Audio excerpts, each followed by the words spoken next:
ایران کا nuclear programme دہائیوں سے جاری ہے، لیکن اب اسے بنیاد بنا کے ایران پہ حملہ کیا گیا۔ وجہ صرف ایران کا نیوکلیئر پروگرام ہے یا پھر اسرائیل اور امریکہ کے لیے اصل مسئلہ ایران میں موجود لیڈرشپ ہے؟ کیونکہ جس طرح لوگوں کو چن چن کے ٹارگٹ کر کے مار رہے ہیں، وہ تو ایک صفایا کرنا چاہ رہے ہیں کہ چاہے ملٹری لیڈرشپ ہے، چاہے ایجوکیشن میں ہے، چاہے سائنس میں ہے، چاہے فوج میں ہے، سب کو مار دیں۔ دیکھیے، نیوکلیر اور توانائیاں اور طاقتیں اور ٹیکنالوجی، اگر مثلا چاقو اگر کسی دیوانے کے ہاتھ میں ہوگا تو وہ اس چاقو سے تو نقصان ہوگا نا۔ اصل تو کس کے ہاتھ میں وہ ٹیکنالوجی آ رہی ہے، کس کے ہاتھ میں وہ ایٹمی صلاحیت آ رہی ہے۔ اصل تو وہ ہاتھ ناگوار ہیں، وہ رجیم ناگوار ہے، وہ چہرے برے لگ رہے ہیں کہ جن کے ہاتھ میں یہ صلاحیت آ رہی ہے۔ ورنہ تو پتہ نہیں کتنے ممالک کے پاس یہ صلاحیتیں ہوں گی، بلکہ ان کو دفاع کرتے ہیں جو ان کے مفاد میں ممالک ہیں، جو ان کے کہنے میں ممالک ہیں، چاہے ان کے پاس کتنے ہی بڑے اسلحے اور صلاحیتیں ہوں، وہ کچھ بھی نہیں ہو پائے گا، کیونکہ وہ اصلی ہاتھ تو ان کے ہاتھ میں ہے، اصلی افراد تو ان کے ہاتھ میں ہے، دشمن کے امریکہ اور اسرائیل کے۔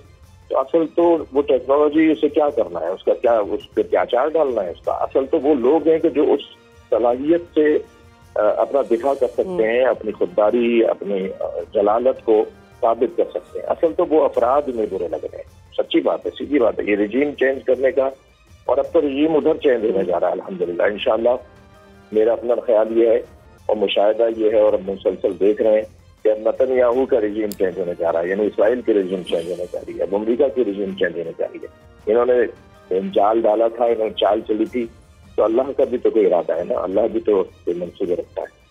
بالکل مولانا صاحب، بالکل، اور بینگ مسلم ہم اس پہ ایمان۔ مولانا صاحب ایک سوال لے لیجئے کہ ایرانی ملٹری لیڈرشپ کہہ رہی ہے کہ ابھی ہم نے اپنی صلاحیت کا 5% بھی استعمال نہیں کیا۔ انہوں نے کہا کہ ہم طے کریں گے کہ یہ جنگ کب ختم ہوگی، ہم یہ طے کریں گے۔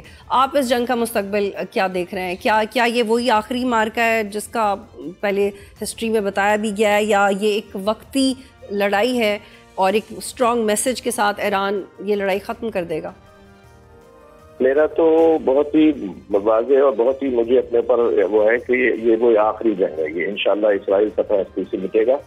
اسرائیل کے میں موجود رہائشی اور شہری، ان کے دادا پرداداؤں نے اس پہ قبضہ کیا تھا، یہ اپنے وطنوں کو واپس جائیں گے، اور یہ زمین فلسطینیوں کی زمین ہے، فلسطینیوں کو واپس ملے گی، یہ حماس کو واپس ملے گی۔ یہ جو وہاں کے مجاہد ہیں، جنہوں نے وہاں خون دیا ہے، جنہوں نے اپنے گھر بار خراب کروائے ہیں، جنہوں نے جہاد کیا، یہ زمین ان کی ہے، ان کو واپس ملے گی، اور اس کا سہرا عالم اسلام کی موجودہ قیادت ہو جائے گا انشاءاللہ۔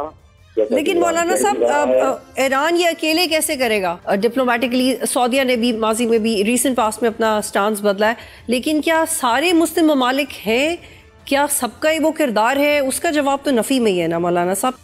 مجھے بہت خوشی ہے، میں سلام پیش کرتا ہوں، مبارکباد دیتا ہوں مسلم امہ کو، وہاں کی عوام کو، وہاں کے حکمرانوں کو۔ آہستہ آہستہ الحمدللہ سب ایک پیج پہ آ رہے ہیں، جو ایک مدت سے ہماری آرزو تھی، ہم نے اپنی آنکھوں سے دیکھ رہے ہیں کہ انشاءاللہ مسلمان متحد ہونے جا رہا ہے، اور یہ اسی صورت میں ممکن ہوگا کہ تمام مسلم ممالک ایران کے ساتھ اور ایران ان کے ساتھ ہم آہنگی کے ساتھ یہ جنگ تمام کرے گا انشاءاللہ۔ سبسکرائب کریں اور بیل دبائیں تاکہ کوئی خبر رہ نہ جائے۔